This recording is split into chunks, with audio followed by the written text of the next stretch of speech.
중에서 두 군데에서 보겠습니다. 먼저 사복음서 중에서는 마태복음 21장입니다. 마태복음 21장 12절 13절입니다. 신약성경 35쪽입니다.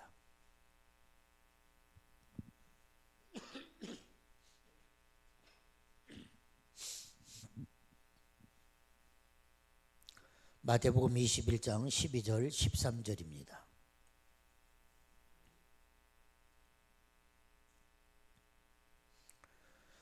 예수께서 성전에 들어가서 성전 안에서 매매하는 모든 사람들을 내쫓으시며 돈 바꾸는 사람들의 상과 비둘기 파는 사람들의 의자를 둘러 엎으시고 그들에게 이르시되 기록된 바 내 집은 기도하는 집이라 일컬음을 받으리라 하였거늘 너희는 강도의 소굴을 만드는도다 하시니라. 아멘. 여러분, 로마서에서 한 군데 보겠습니다. 바울 서신 중에 로마서 3장 19절입니다.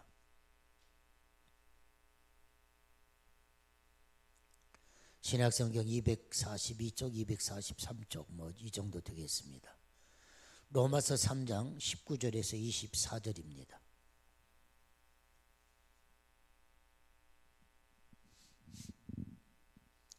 로마서 3장 19절 보겠습니다. 우리가 알거니와 물은 율법이 말하는 바는 율법 아래에 있는 자들에게 말하는 것이니 이는 모든 입을 막고 온 세상으로 하나님의 심판 아래에 있게 하려 함이라. 그러므로 율법의 행위로 그의 앞에 의롭다 하심을 얻을 육체가 없나니 율법으로는 죄를 깨달음이니라.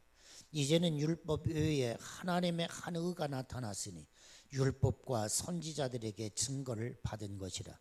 곧 예수 그리스도를 믿음으로 말미암아 모든 믿는 자에게 미치는 하나님의 은이 차별이 없느니라. 모든 사람이 죄를 범하였음에 하나님의 영광에 이르지 못하더니 그리스도 예수 안에 있는 성령으로 말미암아 하나님의 은혜로 값없이 의롭다 하심을 얻은 자 되었느니라. 아멘. 라고 하는 것은 루터가 태어납니다.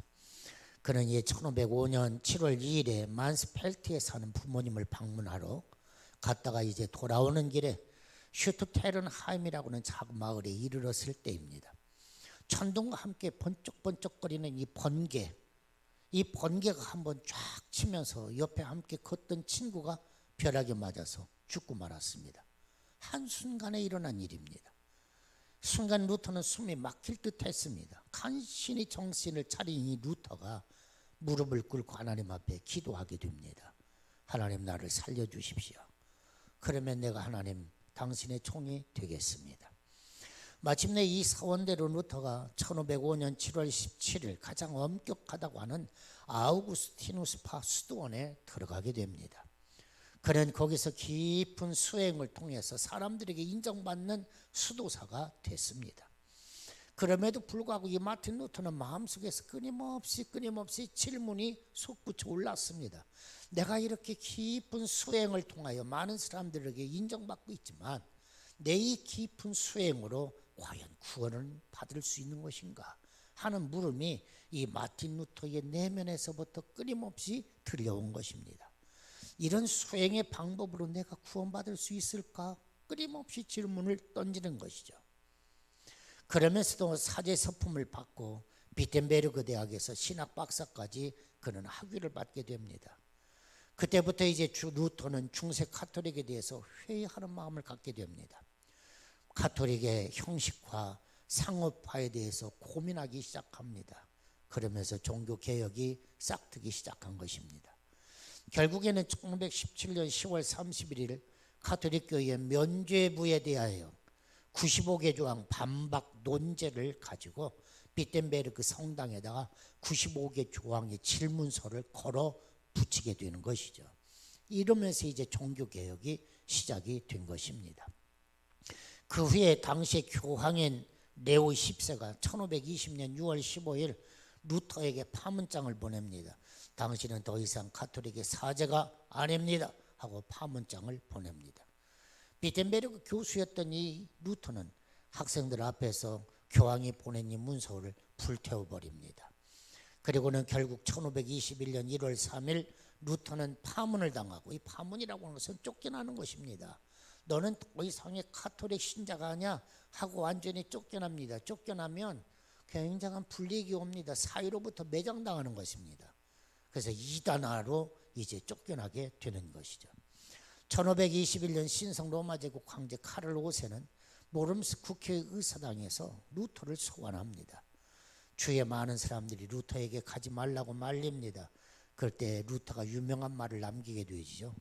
마귀가 의사당 기와장만큼 많다고 할지라도 나는 가겠다 하고 마틴 루터가 이 모름스 국회의사당으로 가게 됩니다. 그래서 1521년 4월 17일 그리고 4월 18일 양일간 신문을 받습니다. 그리고 결론은 루터에게 두 가지를 요구합니다. 첫째, 네가 그동안에 쓴 모든 책들을 불살라 버릴 것. 그 다음에 두 번째, 지금까지 내가 주장하고 있는 모든 주장을 철회할 것. 그러면 다시 너를 받아주겠다. 그래서 이제 보름스 국회의사당에서 어떻게 보면 종교재판 그 결과를 그렇게 선언한 것입니다. 그 요청에 대해서 루터는 다시 한번 담대하게 외칩니다. 내 양심은 하나님의 말씀에 의해 사로잡힌 바 되었습니다. 그러므로 나는 아무것도 처리할 것이 없습니다. 왜냐하면 내 양심에 불복하는 것, 옳은 것도 안전한 것도 어떻게 보면 당신들의 의견을 듣는다고 해서 되는 것이 아닙니다. 내 양심이 말을 하고 있습니다. 그는 그렇게 외치죠. 하나님, 내가 여기 있습니다. 하나님 나를 도와주십시오 하고 루터가 힘있게 외치는 것이죠. 그러면서 그는 그때로부터 이제 교회와 정치 권력과는 결별을 선언하게 되는 것입니다.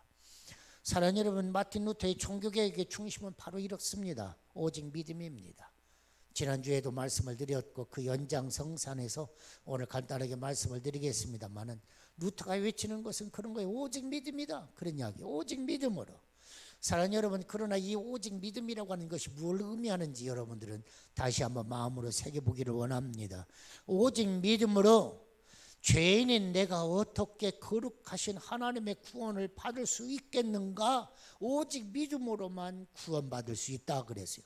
조금 더 정확하게 말씀을 드리면 하나님께서 베풀어 주신 그 은혜를 믿음으로 받아들일 때, 사랑하는 여러분, 하나님이 베풀어 주신 은혜가 무엇입니까?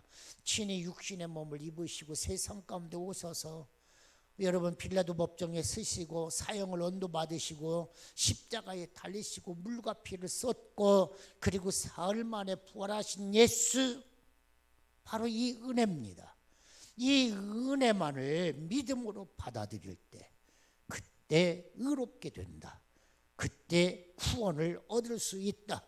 마틴 루터는 분명하게 선언하고 있는 것입니다. 사랑하는 여러분, 그때로부터 종교개혁의 3대 표, 우리 개신교가 잊지 말아야 할 3대 표가 무엇입니까? 오직 은혜입니다. 오직 하나님의 은혜. 여러분 잊지 마십시오. 모든 것이 하나님의 은혜로라. 여러분 바울도 그랬거든요. 나의 나된 것은 하나님의 은혜라 그랬어요. 사랑하는 여러분, 오늘 저와 여러분들이 이곳에 있게 된 것은 오직 하나님의 은혜라. 여기에서부터 믿음이 시작되는 것이고 여기에서부터 구원의 역사가 시작이 되는 것입니다. 그런가 하면 마틴 루터가 두 번째 외치는 것은 무엇입니까? 오직 믿음입니다. 믿음으로만 산다. 의인은 믿음으로만 산다. 사랑하는 여러분, 믿음은 여기 있는 게 아닙니다.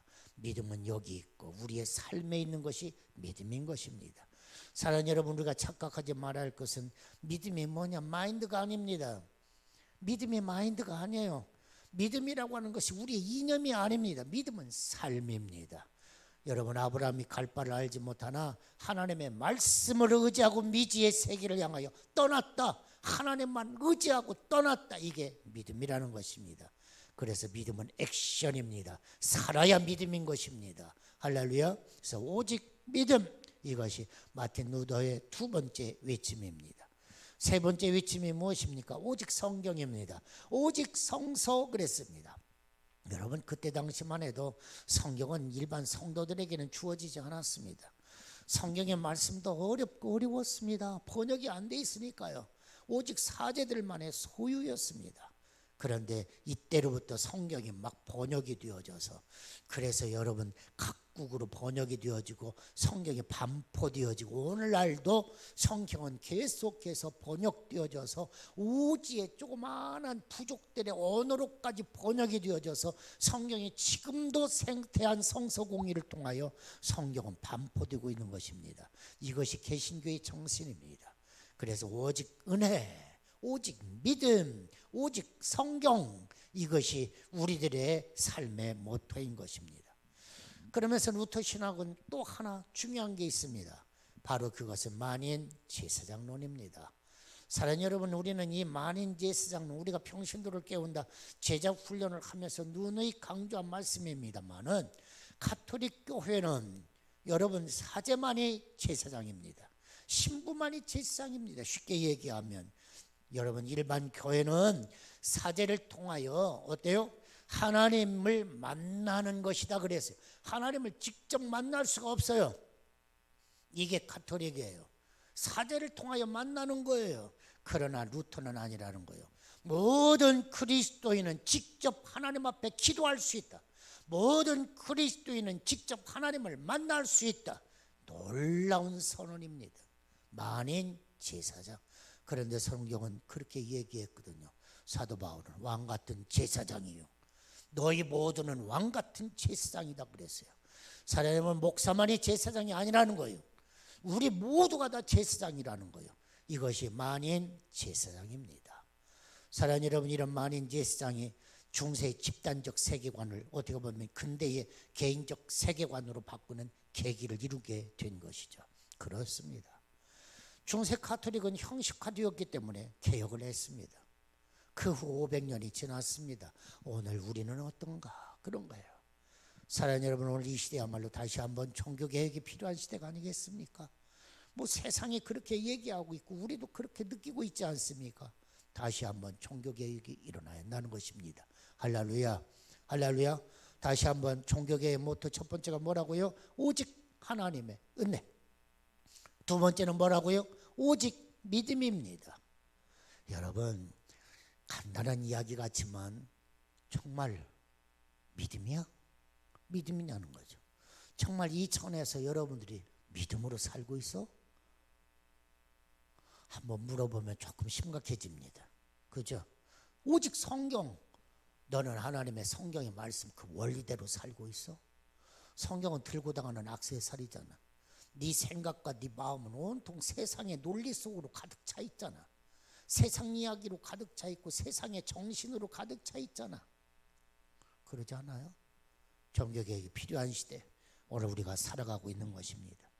경제가 풍부해지면서 각종 부작용이 드러났습니다. 신앙생활에서 기도가 사라졌습니다. 눈물이 언제부턴가 눈물이 말라 비틀어졌습니다. 예배가 형식화되고 말았습니다. 전통과 제도와 역사만 중시하다 보니까 점점 기독교가 생명력을 잃어버리고 말았습니다. 오늘 성경 말씀 마태복음 바로 그런 것입니다. 예수님이 그 당시에 그 교회를 본 것입니다. 그리고 예수님이 한탄하시는 것입니다. 성전에서 형식화의 극치를 예수님이 보고 계신 것입니다. 그래서 예수님이 척결하시는 것입니다. 내 집은 만민이 기도하는 집인데 너희는 강도의 소굴로 만들었구나 하고 상을 뒤집어 엎어버리신 것입니다. 바로 이것이 마태복음에 있는 말씀입니다. 그 이야기는 결론적으로 뭘 의미하는 것입니까? 성전을 성전되게 하라는 것입니다. 성전은 성전이 되어야 한다는 것입니다. 성전이 타락하면 안 된다는 것입니다. 성령이 임하시지 않는다는 것입니다. 성전으로 하여금 성전되게 해야 한다는 것입니다. 성전에는 예배가 있어야 한다는 것입니다. 말씀이 있어야 한다는 것입니다. 성전에는 눈물이 있어야 한다는 것입니다. 인간의 소리, 다투는 소리, 불화, 편가르기, 이건 교회가 아니라는 이야기입니다. 교회는 다시 한번 신앙의 원칙 위에 서야 한다는 것입니다. 사랑하는 여러분, 그것이 종교개혁 때 개혁자들이 부르짖었던 부르짖음입니다. 오늘 다시 한번 우리는 그 부르짖음을 들어야 할 시대를 맞이하고 그 소리에 귀를 기울이고 그 소리를 들으며 우리는 가슴을 쳐야 할 시대라고 하는 사실입니다. 오직 성경, 오직 은혜, 오직 믿음. 사랑 여러분, 다시 한번 이것은 교회가 교회되는 길이거든요. 다시 한번 오직 은혜, 오직 믿음, 오직 성경, 우리 다시 한번 마음속에 간직하면서 여러분 2020년 11월 어떻게 보면 결산의 달 한번 마음을 두드리면서 이 한 달 기도하고 또 회개할 것 있으면 회개하고 그러면서 한 해를 마무리하고 새로운 한 해를 또 시작할 수 있는 오늘 저와 여러분이 될 수 있기를 예수님의 이름으로 축원합니다. 기도합시다. 하나님, 우리 무릎이 하나님 앞에 꿇는 걸 잊어버렸습니다. 눈에서는 눈물이 말라버렸습니다. 하나님, 우리의 팔꿈치가 하나님 책상에 닿으며 성경에 닿고 말씀을 보아야 하는데 언제부턴가 우리의 삶 속에서 잊혀져 버리고 말았습니다. 회복시켜 주옵소서. 하나님 앞에 무릎 꿇는 마음, 언제든지 성경을 대하고 말씀 앞에 우리의 심령이 녹아지는 우리의 삶, 눈에서는 눈물이 펑펑 솟구쳐 오를 수 있는 감동이 살아있는 우리의 삶이 될 수 있도록 성령이여 회복시켜 주옵소서.